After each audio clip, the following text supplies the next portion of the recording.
खुलुमबाय गोजोन फुंबिलिनि बयनिसिमबो गाहाम हामलायनायखौ जासिहरनाय थाबाय आं सिबि रानी ब्रह्म आसा खालामो नोंथांमोनहा गासैबो मोजाङैनो दङ नोंथांमोननि थाखाय आं गोदान मोनसे भिडिअ लानानै फैबावबाय अन्नानै भिडिअखौ जोबजासिम नायलांदो एक्यूट एनकेफेलाइटिस सिन्ड्रम अदेबानि थाम्फै अरनायनि जाहोनाव सोमजिनाय बेरामजों साथाम उन्दै गथ'सानि जिउ खहा जादों जरहाटआव बे सानथामावनो जरहाट मेडिकेल कलेज एन्ड हस्पिटालाव साथाम उन्दै गथ'साफोरा एक्यूट एनकेफेलाइटिस सिन्ड्रमनि जाहोनै थैनो गोनां जादों जायखौ लानानै सावस्रि बिफानाबो गिखांदों फोरमायथिनाय बायदिब्ला उन्दै गथ'साफ्रा बांद्राय लोमजानायजों थद गैयै जानायनि जाहोनाव देहा फाहामसालियाव थिसनदोंमोन बेनि उनाव बिथांमोनखौ भेन्टिलेटरावबो दोननाय जादोंमोन आरो फाहामथाय होनाय जादोंमोन नाथाय बिथांमोनखौ रैखा खालामनो हानाय जायाखै बेनिखायनो लोमजानाय मोदोम सानाय आरो गोबानाय जायोबा जाहाथे गोख्रैनो देहा फाहामसालियाव थिसनथाय होनानै फाहामथाय होयो बेनि थाखाय सांग्रांथि फोसावदों सावस्रि बिफाननिफ्राय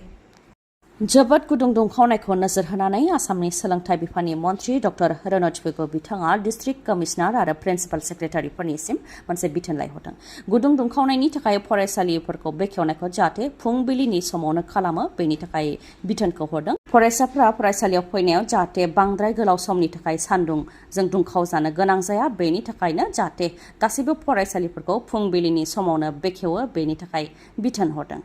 आरो फरायसाफोरनि रैखाथिखौ नोजोर होनानैनो बे थांखिखौ फोसावदों आसामनि सोलोंथाइ बिफाननि मन्थ्रि डक्टर रनजखौ बिथाङा मबाइलखौ चार्ज होफुबाय थानाय समाव नोंथाङा बाहायो नामा जुदि नोंथाङा मबाइलखौ चार्ज होफुबाय थानाय समाव बाहायो अब्ला बेबायदि हुदाखौ नोंथाङा दिनैनिफ्रायनो गारदो मानोना मबाइलखौ चार्ज होफुबाय थानाय समाव बाहायनाय समाव मबाइल बेफ्रुनायजों गोबां सुबुङानो खैफोदाव गोग्लैनो गोनां जाबोबाय आरो माखासेया गावनि जिउखौ खोमानानै लानो गोनांबो जाबोबाय बे खेबाव जोंनि आसामावनो जादों बे जाथाया मबाइलखौ चार्ज होफुबाय थानाय समाव रायज्लायनायावनो सासे कामान्ड'आ जिउ खोमानो गोनां जादों आसामनि दिमौनि लाइबिलाव जादों बे जाथाया कामान्ड' अमरज्योति टाइट बिथाङा मबाइलखौ चार्ज होबाय थानानै रायज्लायदोंमोन बेयावनो मबाइला बेफ्रुदों जायजों जिउ खोमानो गोनां जादों कामान्ड' अमरज्योति टाइट बिथाङा हाइलाकान्दियाव पस्टिंमोन बांलादेशनि एमपि आनवारुल आजिम जायखौ सोनाब बंगनि कलकातानि निउ टाउनाव बुथारनाय जाथाय जादोंमोन बे बुथारनाय जाथायाव सोरनि आखाइ दं बेयो सोराङाव फैबाय गावनिनो लोगोआ सासे हिन्जावखौ बाहायनानै बुथारदोंमोन एमपि आनवारुल आजिम बिथांखौ सासे समायना सिख्लानि जेयाव नांदोंमोन एमपि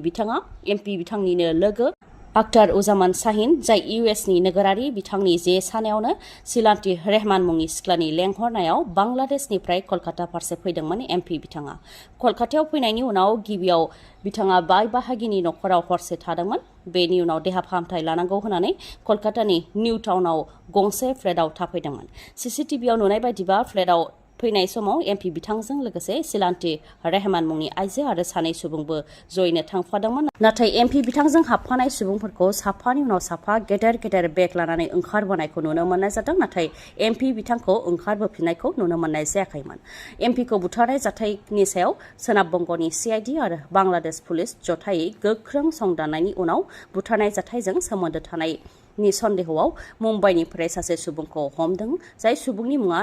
जिहाद हावलदार आरो बेनो बुथारनाय जाथायनि सोमोन्दै गासैखौबो फोरमायथिदों फोरमायथिनाय बायदिब्ला एमपिखौ बुथारनाय जाथायनि गुबै दायनिगिरिया बिथांनिनो लोगो आख्तार उजमान शाहिन जाय गावनि गार्लफ्रेन्डनि गेजेरजों एमपि बिथांखौ कलकाता फारसे लाबोदोंमोन आरो बिथांखौ बुथारनो थाखाय 7 सुबुंफोरनो 5 कौटि रां होदोंमोन एमपिखौ बुथारखांनायनि उनाव एमपिनि देहाखौबो थुख्रा थुख्रि खालामनाय जादोंमोन होननानै फोरमायथिदों आरो देहाया जाहाथे सेवा बेनि थाखाय हालदै फोननानै दोननाय जादों बेनि उनाव गुबुन गुबुन बेगाव सोनानै कलकातानि गुबुन गुबुन जायगाफोराव एमपि बिथांनि गोथै देहाखौ गारहैनाय जादों होननानैबो सिमान लादों रिपर्टनि बायदिब्ला बुथारनाय जाथाय जाखांनायनि उनाव बयबो गुबुन गुबुन रायजोआव खारलांदों नाथाय दासिम सानैखौ हमनो हानाय जाबाय जिहाद हावलदारनि अनगायैबो सिख्लाखौबो बांलादेश हादराव हमनो हाबाय जोबोद गुदुं दुंखावनायनि जाहोनाव मोनसे रायजोआव 9 सुबुंनि जिउ खहा जाबाय भारतखौ लाफानानै गासैबो खोला एसियायावनो जोबोद दुंखावनाय भारतनि अनगायैबो बांलादेश हादरावबो गिख्रंथावना दुंखावनाय ओजोंहाय भारतनि दाब दाब जायगायाव दुंखावनाया गिख्रंथाव महर लादों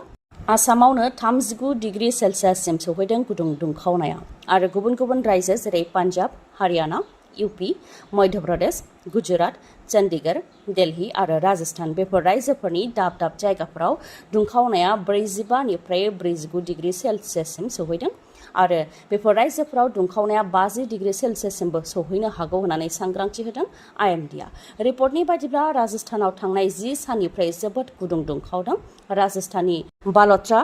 जालौर, जैसालमार, बारमार आरो माखासे ओनसोलफोराव 48 निफ्राय 49 डिग्री सेल्सियाससिम सौहैदों आरो राजस्थाननि बेफोर ओनसोलावनो गासै 9 सुबुङा थैनो गोनां जाबाय। जोबोद गुदुं दुंखावनायनि जाहोनाव मोब्लिब गैयै आरो मोब्लिब थाब्लाबो भल्टेज गैयैनि थाखायनो सुबुंफोरा गुदुंखौ सहायनो हायैयाव हालाय हाफाय जानो गोनां जादों। जाहोनाव सोरबा रेल स्टेशनावनो थैनो गोनां जादों, सोरबा मेथाइ रोजाबफुबाय थानाय समावनो थैनो गोनां जादों, खायफाया देहा फाहामसालियाव थैनो गोनां जादों आरो खायफाया लामा सामा आबाद फोथार बायदिफोराव थैगोमानो गोनां जादों। बेराफारसेथिं बे अफ बेंगलाव साइक्ल'न बा गिदिंनाय बार सोमजिदों होननानै बोथोर बिगियाना फोरमायथिदों आरो बिनि गोहोमा सोनाब बंग'जों लोगोसे माखासे रायजोफोर आरो खाथि हादर बांलादेशआवबो जागोन होननानैबो सांग्रांथि होदों आइएमडिआ। गिदिंनाय बार बारनायनि जाहोनाव सोनाब बंग'जों लोगोसे उडिशा,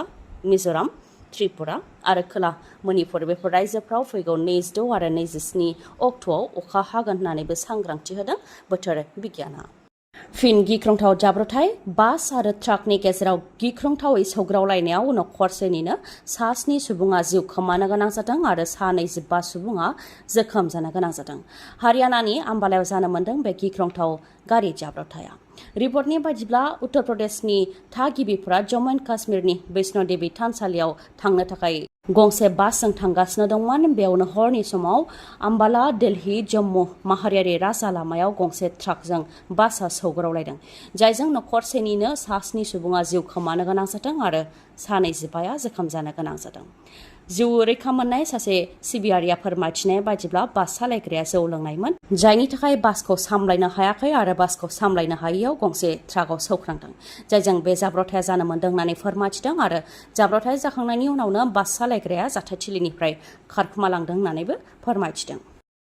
छत्तीसगढ़आव फिन 7 मावबादिफोरखौ गावथारनो हादों। गावथारनो हानाय 7 मावबादिनि मादाव 4 आइजोफोरमोन। छत्तीसगढ़नि नारायणपुर बिजापुर जिल्लानि सिमायाव थानाय हाग्रा ओनसोलावनो रैखाथि हान्जा आरो मावबादि उदखारिफोरनि गेजेराव गुलि गावलायनाय जाथाय जादोंमोन, जेराव 7 मावबादिफोरखौ गावथारनो हादों। रिपर्टनि बायदिब्ला मावइस्ट लिडार डिभिजनेल कामान्डारजों लोगोसे 60 मावइस्ट थानायखौ खौरां मोननानै अपारेशन खालामहैदोंमोन। बेयावनो स्पेशल टास्क फर्सनि मोनसे हान्जाया एन्टि नाक्सल अपारेशननिफ्राय फैफिनबाय थानाय समावनो मावबादिनि मोनसे हान्जाया बिथांमोननि सायाव गुलि गावदों। बेयावनो मोन्नैबो हान्जानि गेजेराव गुलि गावलायनाय जाथाय जादों, जायजों 7 मावइस्टफोरखौ गावथारनो हादों होननानै फोरमायथिदों। पुलिसा फोरमायथिबावनाय बायदिब्ला 7 मावइस्टफोरखौ गावथारनो हानायजों लोगोसे उदखारिफोरनि ट्रेनिं केम्पखौबो सिफायनो हादों, लोगोसे 303 राइफल आरो गुबुन गुबुन राइफल आरो बम्ब वायरलेस बायदिफोरखौबो जब्द खालामनो हादों। बेनि अनगायैबो मावइस्टफोरा गावसोरनि गाननाय जोमनायखौ सोलायनानै खाथिनि गामिनि सुबुंफोरबायदि जानानै थानो नाजादोंमोन, नाथाय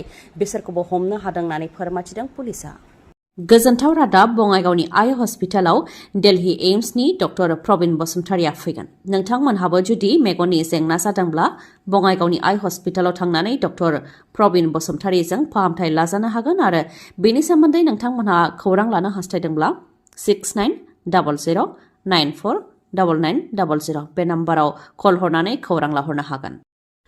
नोंथांनियाव मेगननि जेंना जादों नामा? जुदि नोंथांनियाव मेगननि जेंना जादों अब्ला नोंथाङा मेगननि हस्पिटाल नागिरनानै गोजान जायगायाव थांनांगौनि आरो गोनांथि गैलिया। बङाइगाव आइ हस्पिटालावनो नोंथांमोनहा मेगन नायजानो हागोन, जेराव